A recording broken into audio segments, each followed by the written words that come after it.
Hi, welcome to my channel. Today we are going to discuss the next topics in capital budgeting series. We have already discussed payback method, net present value method, and internal rate of return method. Now we are down to the last two topics that we'll discuss in this session, that is the discounted payback period and profitability index. Both these methods are based on the concept of discounting, and mostly they will be done by calculating the present value of cash flows. So let's see how they work and how they are estimated, and how managers are going to use this to take decisions regarding long-term investing. First of all, the discounted payback period. In general payback period method, we don't use the time value of money concept. We just find out the cumulative cash flows. But under discounted payback period, the cash flows are first going to be discounted by the cost of capital expected, KE or RR, whatever you can call it. We are going to discount the cash flows using KE or R. Sometimes the same is known as hurdle rate as well. So in a question, anything can be written: rate of return expected, expected return, cost of equity, or hurdle rate. So the cash flows are going to be discounted using the hurdle rate, using the cost of equity, and then we are going to find the cumulative cash flows to find out the discounted payback period. It is a much better method than the normal payback period. Example of discounted payback period: a sum of 250,000 is invested today. Today means 0 year. It gives a cash flow of $50,000 in year one, 90,000 in year two, 100,000 in year three and four, and 30,000 in year four.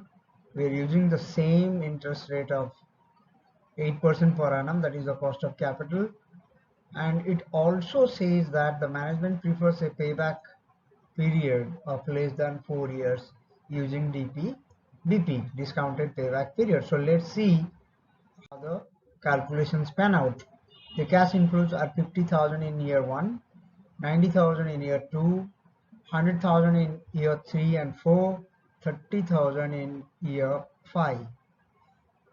So you can see here the present value factor is for 8% for 1 year is 0.9259, second year, third year, fourth year, fifth year. Multiplied, we get the present values. Taking the total, we get 296,760. So the total is here 296,760. Subtracting the present value of outflows, this is outflow 250,000, NPV is 46,760. So we have got the PVs.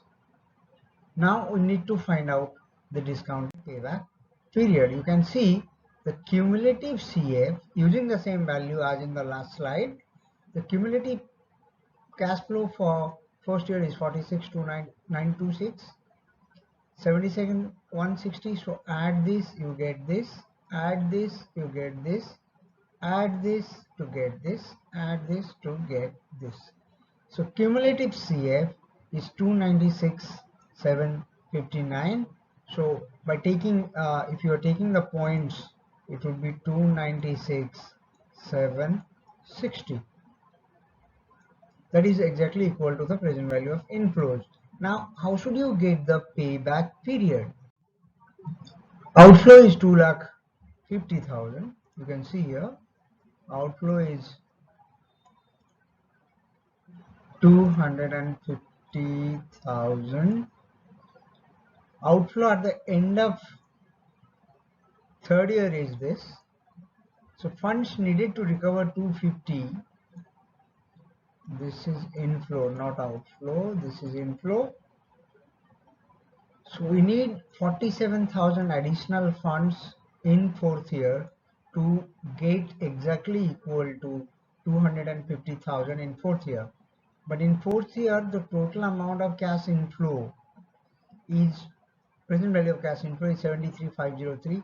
So we need the whole of 3 years plus 47,161 out of 73,503. That's 0.6416 year. So discounted payback is 3.65 years.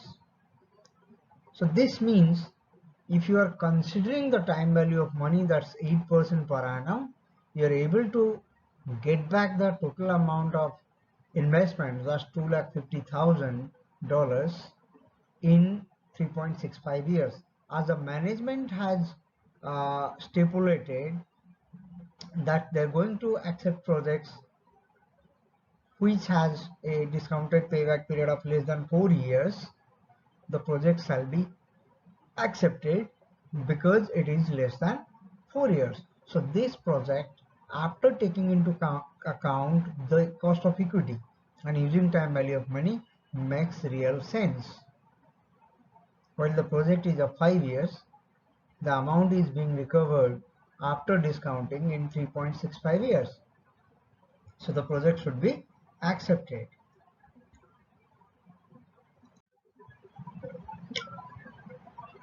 Next, we are coming to the concept of profitability index.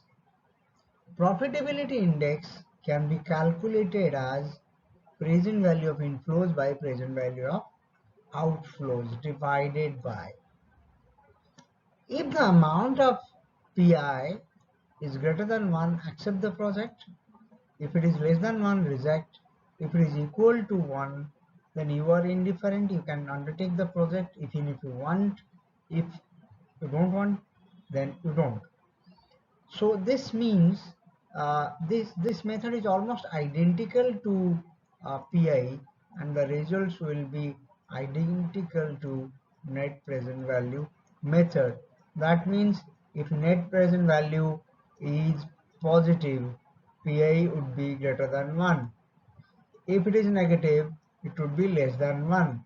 If it is equal to 0, then PI would be exactly equal to 1. So this means PI give the same answers, same solutions, same type of methodology as NPV. So if you are accepting a project because the NPV is positive, you will also find that the PI of the project is greater than 1. That means present value of inflows are greater than present value of outflows. If you find that NPV is negative, that means PI is less than 1. In that case, present value of inflows, total present value of inflows is less than present value of outflows. So you should reject the investment proposal. Let's see through the same example. The same example is here. The sum is 250,000 initially invested. You get 50 in year 1, 90 in year 2, 100,000 each in year 3 and 4, 30,000 in year 5. And using the PIE and using an opportunity cost of capital K of 8%. Let's see if PIE accepts or rejects the proposal. You can see here we have already calculated that net present value is coming to be positive. This means PI should also be positive and greater than 1. The PVs are already calculated. We have calculated in net present value method. We have also calculated the same in the discounted payback period. You can see the total of the present values is coming to be 296,760 and outflow is 250,000. So dividing present value of inflows by present value of outflows, we are getting a value of 1.18. So present value profitability index is greater than 1. This means the project is a go. Accept the project. this is the same as NPV. NPV also positive. You can see NPV is 46,760. NPV says accept. So do the PI method. In most cases, the results of NPV and results of PI would be the same. I also want to make a note here that what does this point 1.18 signify? This says that if you have invested a $1 in a project outflow, you are getting back $1.187 from that investment after discounting. So this means your investment in dollar terms is quite low compared to what you are getting. So for every $1 of investment in that project, you are getting back a return of 1.187 even after we discounted all the cash flows at 8%. Remember that if you take a higher rate, 10%, if the project is riskier, the cost of capital would be higher. In that case, the net present value will be lower. So, but you need to calculate that, suppose say if the project is deemed to be riskier, if the project has a cost of equity of suppose say 10%, in that case you need to calculate the NPV to find out whether the NPV is positive, and you can do that on your own. You can take the present value factor at 8% for n number of years, calculate the NPV and calculate the payback profitability index and the discounted payback period, and compare as to compared to 8% cost of equity, what are the results using 10%.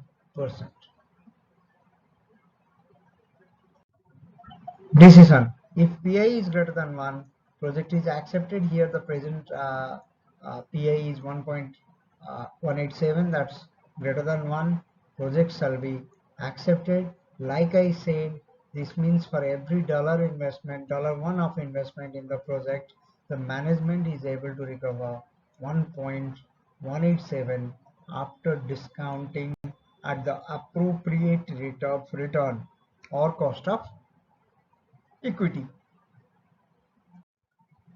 Evaluation of PI. PI is a method which is based primarily on present value method, so it considers time value money. It's a financial discounted cash flow approach. It is also consistent with shareholders value maximization principle, because if the PI is greater than 1 and you are accepting a project, it will add value to the shareholders' wealth. It will increase the value of the firm. Similarly, in the PI method, since the present value of cash flow is divided by initial cash outflow, it is a relative measure of profitability as well. It says you get 1.187 when you have invested 1. So this means you make a comparison using a $1 approach. So that's a relative measure of profitability as well. Like NPV method, PI method also require calculation of all the cash flows and also estimation of discount rate. So it's just like NPV method, except that NPV gives us a single dollar value of benefit. If it is positive, it's good. If it's negative, then the project shall not be accepted. But here you make a comparison of the relative approach, that for every $1 of investment, how much you are getting. So it's comparable method to NPV, and this is also very prominently used. So we have discussed the discounted payback method and present value method profitability index. So both are discounted cash flow approaches, which gives us an insight into how the managers are going to use it. So if you are using NPV, there is actually no need for PI, but PI can be a relative measure of inference which is given to the shareholders, investors. So that can be actually useful. We have come to the conclusion of all the kinds of methods that are used in capital budgeting. So let's say you have seen all the videos, all the sessions. In case you have any difficulties, uh, you can reach out to me in the comment section. You can also email me at this. You can also send WhatsApp. I'm based out of India. You can send me WhatsApp by adding 0 or 91 plus 91, and subscribe to the channel please, and also don't forget to like the session video. Thank you so much for being with me. Thank you so much. Bye bye. See you next time. Next time we are bringing a comprehensive example of all the methods that are included here. So we will discuss a single question with tax rates and calculate uh, payback period, discounted payback period, NPV, profitability index, and IRR, and make how the manager will compare the things.